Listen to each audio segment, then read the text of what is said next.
일본 정부가 올해 7월과 8월에 걸쳐 여는 도쿄올림픽 때 해외 관중을 받지 않는 방안을 모색하고 있는 것으로 알려졌습니다.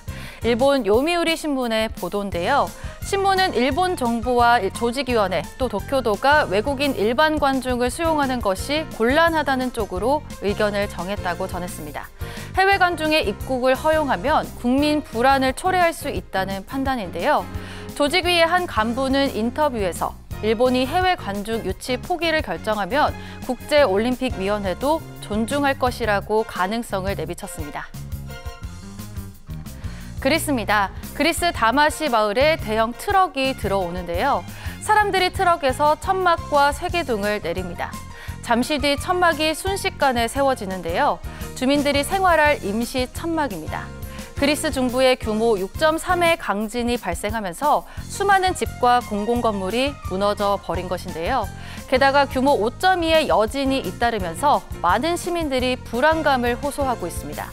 당국은 주민들에게 낡은 주택과 건물은 벽에 금이 가거나 무너진 만큼 점검이 끝날 때까지 집 밖에 머물 것을 당부하고 있습니다. 스위스입니다. 거리 곳곳에는 검은 두건을 쓰고 선글라스를 쓴 포스트 광고가 붙어 있습니다. 극단주의를 멈추라라는 문구도 함께 있습니다. 스위스에서는 오는 7일 공공장소에서 얼굴을 가리는 두건을 쓸 것이냐 말 것이냐를 두고 국민 투표에 들어갑니다. 폭력적인 거리 시위자와 축구 훌리건들의 폭력 시위를 막자는 게 법안 취지인데요. 하지만 법에 따르면 이슬람교식 여성 베일도 금지되는 것이어서 논란을 낳고 있습니다. 때문에 스위스 인구의 5.2%가 이슬람교도인 점을 감안하면 반발이 만만치 않을 것이라는 소식입니다.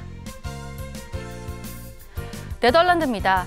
암스테르담 북부의 한 건물 앞에 경계선이 쳐져 있고 경찰이 외부인들의 출입을 막고 있는데요.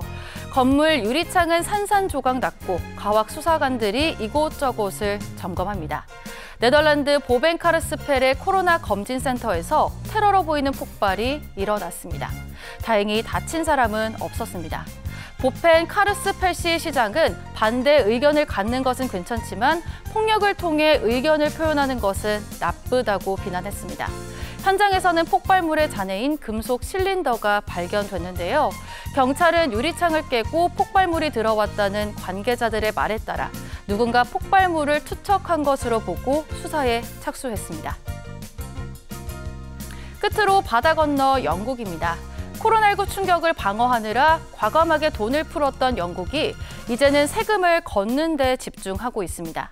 일단 현행 19%인 법인세율을 2023년부터는 25%로 올리기로 결정했습니다. 영국이 법인세율을 올리기는 1974년 이후 거의 반세기 만인데요. 또 소득세의 경우는 요율을 올리지 않는 대신 과세 대상을 확대하기로 했습니다. 이렇게 하면 세율을 손대지 않으면서도 100만 명 이상에게서 소득세를 더 걷게 된다고 하는데요.